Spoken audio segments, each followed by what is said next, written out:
தெய்வத்தின் குரல் முதல் பகுதி. நம் மதத்தின் தனி அம்சங்கள். மற்ற மதங்களில் இல்லாத பல அம்சங்கள் நம் மதத்தில் இருக்கின்றன. அதில் ஒன்று கர்ம கொள்கை, கர்மா தியரி என்று சொல்கிறார்கள். நம் மதத்திலிருந்து வந்த பௌத்தம், சமணம் போன்ற மதங்கள் இதை ஒப்புக்கொண்டாலும் ஏனைய மதங்களில் இந்த கொள்கை இல்லை. கர்மா தியரி என்ன? எந்த செயலுக்கும் பிரதியாக ஒரு விளைவு உண்டு. காஸ் அண்ட் எஃபெக்ட் என்பதாகவும் ஆக்ஷன் அண்ட் ரியாக்ஷன் என்பதாகவும் இவை தவிர்க்க முடியாத விதிகளாக இருக்கின்றன என்று பிசிக்ஸில் சொல்கிறார்கள்.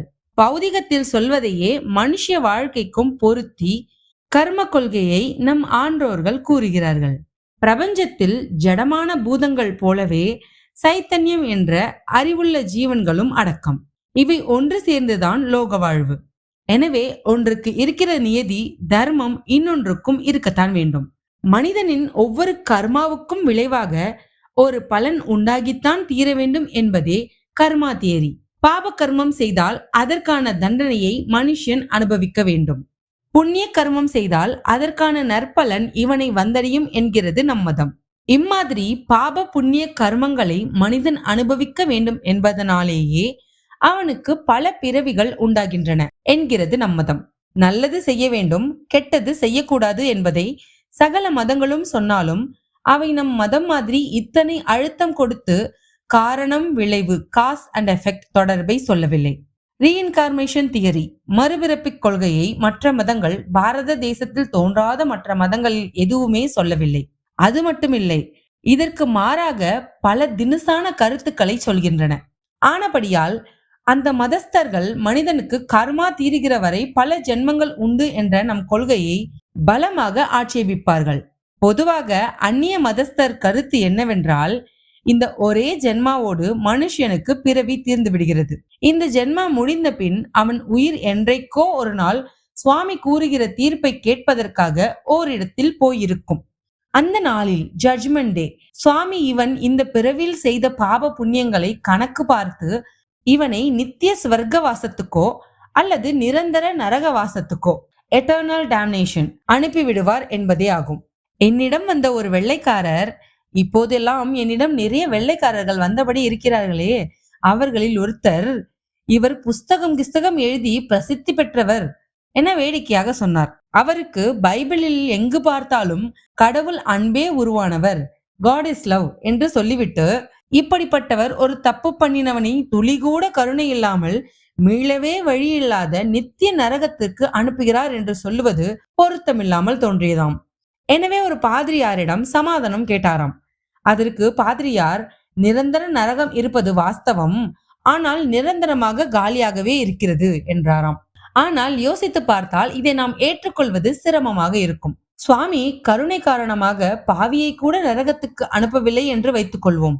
அப்படியானால் அவர்கள் சித்தாந்தப்படி அவர் பாவியின் உயிரை எங்கே அனுப்ப முடியும்? அவர்கள் கொள்கைப்படி மறுஜென்மா இல்லையாதலால் பூலோகத்துக்கு மறுபடி அனுப்ப முடியாது. ஆனதால் பாபியையும் ஸ்வர்க்கத்துக்கு தான் அனுப்ப வேண்டியதாகும். அப்படியானால் நாம் லோகத்தில் எந்த பாவத்தை வேண்டுமானாலும், எத்தனை பாவங்களை வேண்டுமானாலும் கூசாமல் செய்து கொண்டே போகலாம். முடிவில் எப்படியும் சுவாமி நம்மை ஸ்வர்க்கத்துக்கு அனுப்பி விடுவார் என்று ஆகும். அதற்கப்புறம் லோகத்தில் சகலரும் ஒழுங்கு தப்பிதான் நடப்பார்கள். நம் மதப்படியும் கர்ம பலனை தந்து தீர்ப்பு தருகிற பலதாதாவான ஈஸ்வரன் பரம கருணாமூர்த்தி தான். ஆனால் அதற்காக லோகம் அதர்மத்தில் மனமறிந்து விழட்டும் என்று விடுகிறவன் அல்ல அவன். அதனால் என்ன பண்ணுகிறான்? நம் பாப பலனை, புண்ணிய பலனையும் தான் அனுபவிப்பதற்காக நம்மை இன்னொரு ஜென்மா கொடுத்து மறுபடி இந்த உலகுக்கே அனுப்பி வைக்கிறான். ஸ்வர்க்க ஆனந்தம், நரக கஷ்டம் இரண்டும் இந்த உலகிலேயே தான் இருக்கின்றன. நாம் கலந்தாங்கட்டியாக பாபம் புண்ணியம் இரண்டும் போன ஜென்மாவில் பண்ணி இருப்பதால் இப்போது கெட்டது நல்லது இரண்டையும் சேர்த்து அனுபவிக்கிறோம். ரொம்ப பாவம் செய்தவர்கள் ரொம்ப கஷ்டப்படுகிறோம், ரொம்ப புண்ணியம் செய்தவர்கள் நிறைய சந்தோஷப்படுகிறோம்.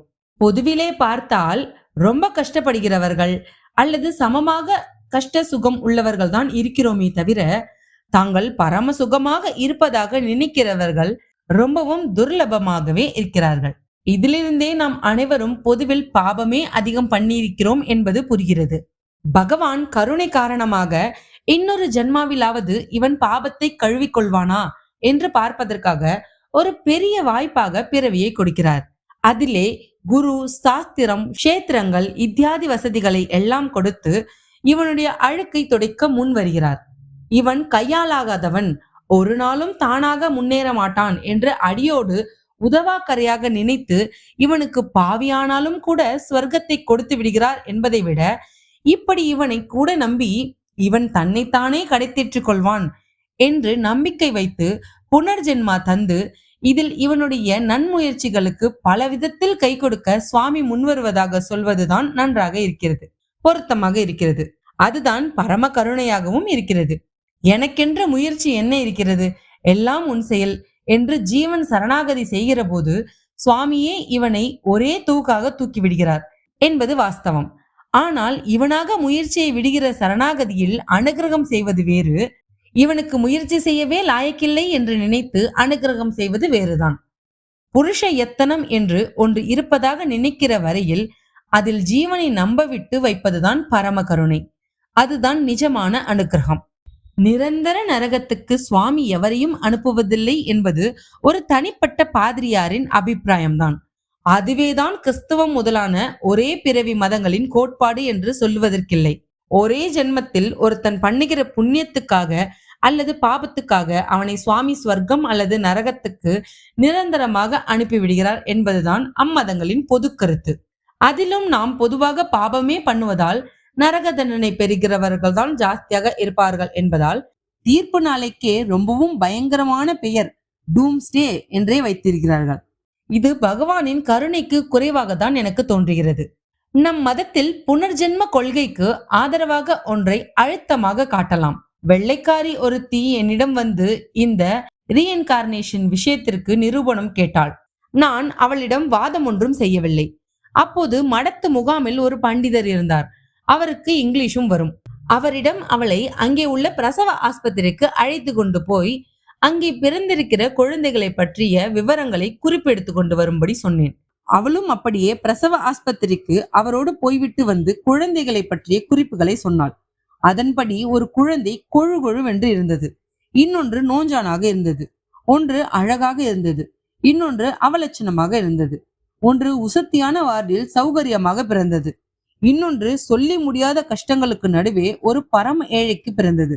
ஜன்மாவின் கடைசியில் பகவான் ஒருத்தரை நிரந்தர நரகத்துக்கு அனுப்புவது ஒரு பக்கம் இருக்கட்டும், அது நமக்கு கண்ணுக்கு தெரியாத விஷயம். இப்போது பல ஜென்மங்களின் ஆரம்பத்தை பிரசவ ஆஸ்பத்திரியில் பிரத்யட்சமாக பார்த்தாயே, இதில் ஏன் இத்தனை ஏற்றத்தாழ்வுகள்? ஏன் ஒன்று தாரித்திரியத்திலும் இன்னொன்று சம்பத்திலும் பிறக்க வேண்டும்? ஏன் ஒன்று ஆரோக்கியமாகவும் இன்னொன்று துர்பலமாகவும், ஒன்று லட்சணமாகவும் இன்னொன்று அவலட்சணமாகவும் இருக்க வேண்டும்? ஜீவனுக்கு ஒரே ஜென்மாதான் உண்டு என்ற உங்கள் மத கொள்கையை ஒப்புக்கொண்டால் அவை ஜனிக்கிற போதே இத்தனை பாரபட்சங்கள் இருப்பதை பார்க்கிற போது சுவாமி கொஞ்சம் கூட கருணை அல்லது புத்திசாலித்தனம் இல்லாமல் மனம் போனபடி கண்ணா பின்னா என்று காரியம் செய்து கொண்டிருக்கிறார் என்றுதானே ஆகிறது. அப்படிப்பட்ட சுவாமி கருணை செய்வார் என்று நம்பி எப்படி பக்தி செலுத்துவது? பூர்வ ஜென்ம பாப புண்ணியங்களை ஒட்டி புனர்ஜென்மா அமைகிறது என்ற கொள்கையை தவிர நீ பார்த்த ஏற்றத்தாழ்வுக்கு என்ன காரணம் சொல்ல முடியும் என்று கேட்டேன். அவள் ரொம்ப சந்தோஷத்தோடு நான் சொன்னதை ஏற்றுக்கொண்டு போனாள். ஆனால் நவீன காலத்தவர்களுக்கு இந்த விளக்கங்கள் போதாது. சயின்ஸ் படி ப்ரூஃப் கேட்பார்கள். அப்படி பார்த்தாலும் இப்போது பாராசைக்காலஜிக்காரர்கள் இந்த விஷயத்தில் நிறைய ஆராய்ச்சி பண்ணி ஜன்மாந்திரங்கள் உண்டு என்பதற்கு ஆதரவாக அநேக விஷயங்களை சொல்கிறார்கள். உலகம் முழுக்க இவர்கள் சுற்றி வந்ததில் எத்தனையோ இடங்களில் பூர்வ ஜென்மாவை நன்றாக ஞாபகம் வைத்துக் கொண்டு சொன்ன பல பேர்களை பார்த்திருக்கிறார்கள். பூர்வ ஜென்மத்தில் இப்போதைய இடத்துக்கு துளி கூட சம்பந்தமே இல்லாமல் வேறு எங்கேயோ இருக்கப்பட்ட தூர தேசங்களில் தாங்கள் பார்த்தவற்றை நினைவாக சொல்கிற பல பேர் இருக்கிறார்கள். இந்த ஜென்மாவில் கொஞ்சம் கூட சம்பந்தமில்லாத பலரிடம் அப்போது இவர்கள் சம்பந்தப்பட்டிருக்கிறார்கள். அந்த விவரங்களை எல்லாம் மறக்காமல் சொல்கிறார்கள். இவர்கள் சொல்வது உண்மைதானா என்று பரிசோதித்து பார்ப்பதற்காக பாராசைக்காலஜிக்காரர்கள் அந்தந்த ஊர்களுக்கு போயிருக்கிறார்கள். போனால் அங்கே ஆச்சரியப்படுகிற மாதிரி இவர்கள் சொன்ன அடையாளங்களை, இவர்கள் பூர்வத்தில் சம்பந்தப்பட்டிருந்த மனுஷர்களை பார்க்கிறார்கள். இது மாதிரி 1, 2 அல்ல, ஏகப்பட்ட கேஸ்கள் இருக்கின்றன. நமக்கெல்லாம் முற்பிறவி சமாச்சாரங்கள் அடியோடு மறந்து போய்விட்டன. ஆனால் வெகு சிலருக்கு நினைவு இருக்கிறது. அநேகமாக இப்படிப்பட்டவர்கள் பூர்வ ஜென்மத்தில் நேச்சுரல் டெத், இயற்கையாக செத்து போகாமல், அதாவது நோய் நொடி வந்து செத்து போகாமல் கொலை செய்யப்பட்டவர்களாகவோ அல்லது திடீரென்று ஒரு விபத்தில் சிக்கிக்கொண்டு அப்போது மரணம் அடைந்தவர்களாகவோ இருக்கிறார்கள் என்று ஆராய்ச்சியாளர்கள் சொல்கிறார்கள். மனிதன் விஷயத்தில் ரீஇன்கார்னேஷன், புனர்ஜென்மாவை சொல்வது போல், சுவாமியின் விஷயத்தில் இன்கார்னேஷன், அவதாரங்களை சொல்வது இந்து மதம் ஒன்றுக்கே உரிய இன்னொரு தனி அம்சமாகும். ஹத் வஸ்து ஒன்றுதான், அதுதான் இத்தனை ஜீவராசிகளாகவும் ஆகியிருக்கிறது என்பதே நம் மதத்தின் பரம தாத்பரியம். அப்படியானால் அந்த ஒரு பரம்பொருளே மாறி மாறி ஜனன மரணங்களுக்கு ஆளாகிற அத்தனை ஜீவராசிகளும் ஆகும். அது தவிர இந்த ஜீவ ஜடலோகத்தை எல்லாம் ரட்சிக்கிற ஈஸ்வரனாகவும் அது இருக்கிறது அல்லவா? இந்த ஈஸ்வரனுக்கு மனுஷர்கள் போல் கர்ம பந்தம் இல்லை. மனிதன் கர்மத்தை அனுபவிக்கிறான், பல ஜென்மா எடுக்கிறான். ஈஸ்வரன் இப்படி எடுக்க வேண்டியதில்லை. ஆனால் புது பிறவிகளில் இந்த ஜீவன் பழைய கர்மத்தை கழுவிக்கொள்ளாமல் மேலே மேலே சேற்றை வாரி பூசிக்கொள்கிறானே என்பதை பார்த்து அவனுக்கு வழிகாட்டி கை தூக்கி விடுவதற்காக பரம கருணையுடன் ஈஸ்வரனும் பூலோகத்தில் பல முறை அவதரிக்கிறான். அதர்மம் ஓங்கி தர்மம் நலிகிற போக்கு உச்சமாகிற போது அதர்மத்தை ஒட்டி தர்மத்தை நிலைநாட்டுவதற்காகவும் சாதுக்களை ரட்சித்து துஷ்டர்களை சிக்ஷிப்பதற்காகவும் பகவான் பல அவதாரங்களை செய்கிறான். கிருஷ்ண பரமாத்மா கீதையில் இப்படி சொல்லியிருக்கிறார்: எல்லாமே சுவாமி என்பது ஒரு நிலை, அது நம்மால் கிரகிக்க முடியாத நிலை. அப்புறம் உயர்வானதெல்லாம் சுவாமி விசேஷமாக குடிக்கொண்டிருப்பதாக கீதையின் விபூதி யோகத்தில் சொன்ன நிலை. மனித வாழ்வில் இந்த உயர்வை ஏற்படுத்துவதற்காக தூதர்களாக அவன் ஆச்சாரிய புருஷர்கள், மகான்கள், ஞானிகள், யோகிகள், பக்திமான்களை அனுப்பி வைப்பது ஒரு நிலை.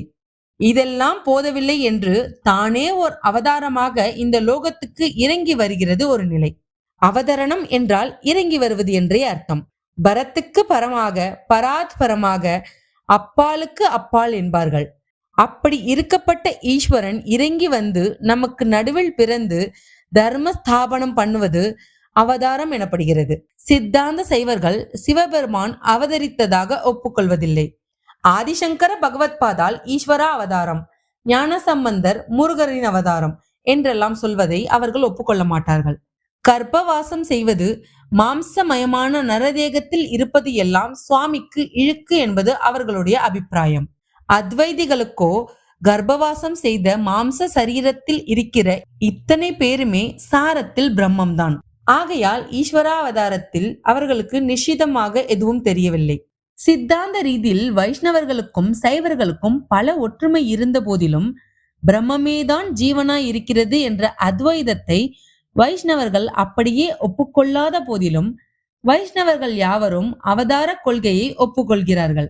பொதுவாக லோக வழக்கில் அவதாரம் என்றாலே மகாவிஷ்ணுவின் தசாவதாரங்கள் தான் நினைக்கப்படுகின்றன. வைஷ்ணவர்கள் அவதாரங்களை ஒப்புக்கொள்வதற்கு காரணம், பகவான் பரமகாருண்யன் ஆனபடியால் ஜனங்கள் உஜ்ஜீவிக்க செய்வதற்காக தன்னை எவ்வளவு வேண்டுமானாலும் குறைவுபடுத்திக் கொள்வான் என்று அவர்கள் நம்புவதுதான். உள்ளுக்குள்ளே தான் சுவாமியே என்று நன்றாக தெரிந்து கொண்டு வெளியில் ஏதோ மனுஷன் போல் வேஷம் போடுவதால் அவருக்கு கொஞ்சம் கூட தோஷமோ குறைவோ வந்துவிடவில்லை. மொத்தத்தில் இந்து மதம் எனப்படும் வைதீக நெறி அவதார கொள்கையை ஏற்கிறது என்றே சொல்லிவிடலாம்.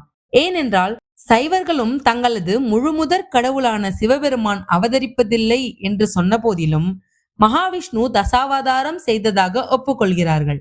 அரூபமான ஒரே பரமாத்மா பல ரூபங்களில் பல தேவதைகளாக வருகிறதென்று சொல்லி அவற்றுக்காக விக்கிரக ஆராதனைகளை ஏற்படுத்தியிருப்பது நம் மதத்தின் இன்னொரு பிரத்யேக அம்சம். இதனால் அந்நியர்கள் நம்மை பல தெய்வ கொள்கையினர், பாலிதிசிஸ் என்கிறார்கள். இப்படி சொல்வது சுத்த தப்பு. ஒரே தெய்வத்தை பல ரூபத்தில் வழிபடுவது பல தெய்வங்கள் இருப்பதாக எண்ணுவதாகாது. அவ்வாறே இந்துக்கள் விக்கிரகம்தான் சுவாமி என்று நினைத்து விக்கிரக ஆராதனை செய்கிறார்கள். ஐடாலட்ரி என்பது முழு பிசகு. விக்கிரகம் மட்டும்தான் சுவாமி என்று விஷயம் அறிந்த இந்து எவனும் நினைக்க மாட்டான். எங்கும் உள்ள சுவாமி இவன் மனசை ஒருமுகப்படுத்தி ஆராதிக்க வசதியாக இந்த விக்கிரகத்தில் இருப்பதாகத்தான் நினைத்து ஆராதிக்கிறான். எந்த மதமானாலும் சின்னங்கள், சிம்பிள் வைத்து பூஜிப்பதையோ தியானிப்பதையோ பார்க்கிறோம். அப்படி இருக்க இந்துக்களின் மூர்த்தி பூஜையை மட்டும் உருவ வழிபாடு என்பதோ அதற்காக பரிகாசிப்பதோ துளி கூட நியாயமற்றதாகும். இந்து மதஸ்தர்கள் ரொம்பவும் பெருமைப்பட வேண்டிய அம்சம். இந்த மதம் ஒன்றுதான் தன்னை அனுசரிப்பதுதான் மூலமே ஒரு ஜீவன் ஓய்வு பெற முடியும் என்று ஒரு தனி உரிமை, எக்ஸ்க்ளூசிவ் ரைட் கொண்டாடி கொள்ளாமல் இருப்பதே ஆகும். யார் யார் எந்தெந்த சமய மார்க்கத்தில் போனாலும் கடைசியில் ஒரே பரமாத்மாவிடம் வந்து சேருவார்கள் என்பதை ஒப்புக்கொள்கிற விசால மனப்பான்மை கேத்தோலிக் அவுட்லுக் நம் சாஸ்திரங்களிலேயே காணப்படுகிறது. இதனால்தான் பிறரை ஹிந்துவாக மதமாற்றம் கன்வர்ஷன் செய்ய நம் சாஸ்திரங்கள் இடம் கொடுக்கவில்லை. இயேசு கிறிஸ்துவின் உபதேசங்களை பின்பற்றாதவர்கள் எல்லாம் நரகத்துக்குத்தான் போவார்கள். முகமது நபியின் உபதேசத்தை அனுசரிக்காதவர்களுக்கு கதிமோட்சம் கிடையாது என்றெல்லாம் தான் அந்தந்த மதஸ்தர்கள் சொல்லுகிறார்கள். அவர்களிடம் நாம் கோபப்படக்கூடாது. அவர்கள் வாஸ்தவமாகவே அப்படி நினைக்கலாம்.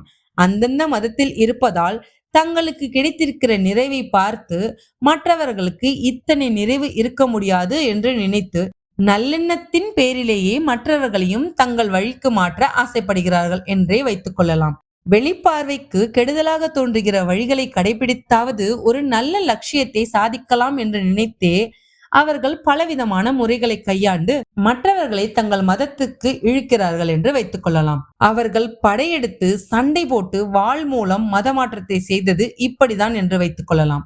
இஸ்லாம் பெரும்பாலும் ஆயுத பலத்தாலேயே விஸ்தரிக்கப்பட்டது.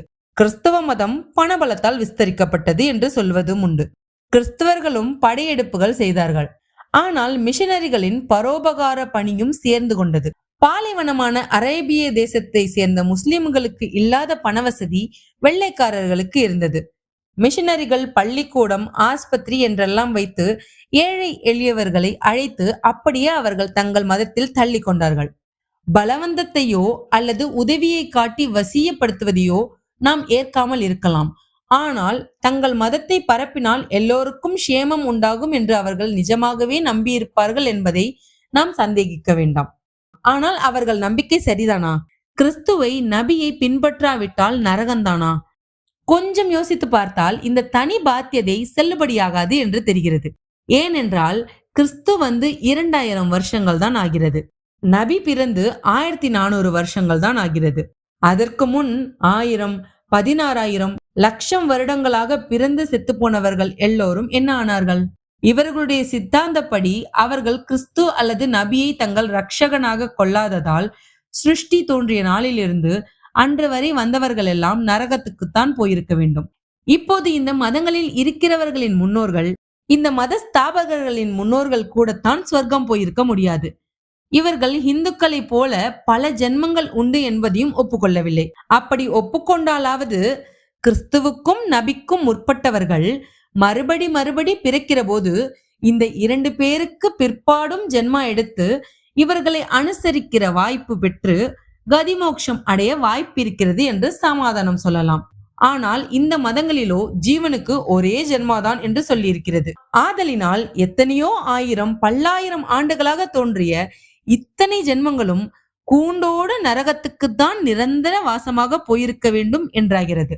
தான் சிருஷ்டித்த ஜனங்களுக்கு லட்சோப லட்சம் வருஷங்கள் வழிகாட்டுகிற ஆச்சாரியர்களையே அனுப்பி வைக்காமல் அவர்களை மீளா நரகத்தில் போடுபவனாக ஒரு கடவுள் இருக்கிறான் என்றால் அப்படிப்பட்ட இரக்கமே இல்லாத கடவுளை எதற்காக ஆராதிக்க வேண்டும்? எதற்காக அவனை அடைய வேண்டும்? அதாவது கடவுளை அடைவதற்காக ஏற்பட்ட மதமே வேண்டாம் என்று சொல்லிவிடலாம்.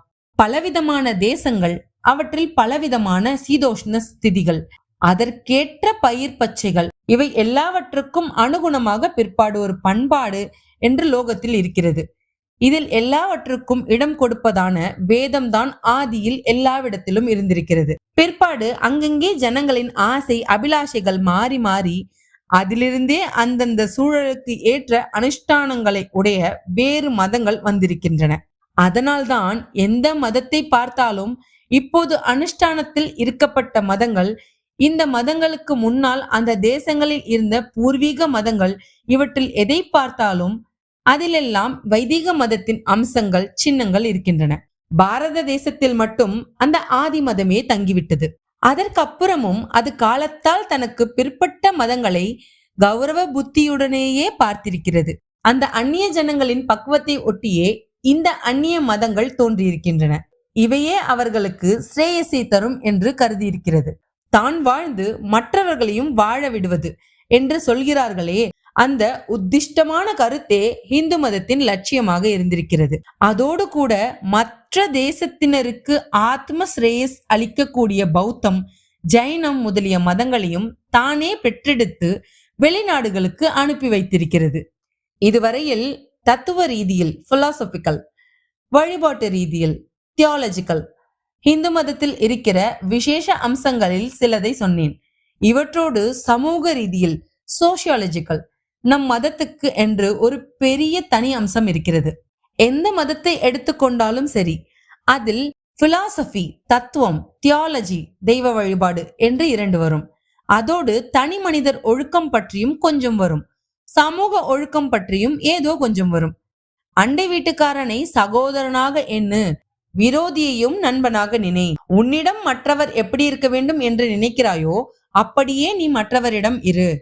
ஜீவ குலத்திடம் எல்லாம் அன்பாக இரு, சத்தியமே பேசு, அஹிம்சையை கடைபிடி என்று உபதேசிக்கிற நெறிகள், எத்திக்ஸ் ஒவ்வொரு மதத்திலும் இருக்கும். தர்மம், மொராலிட்டி எல்லாம் இதில் சேரும். ஓரளவுக்கு இதிலேயே சமூக அம்சம், சோசியாலஜிக்கல் என்று சொன்னேனே, அந்த அம்சம் இருக்கிறது எனலாம்.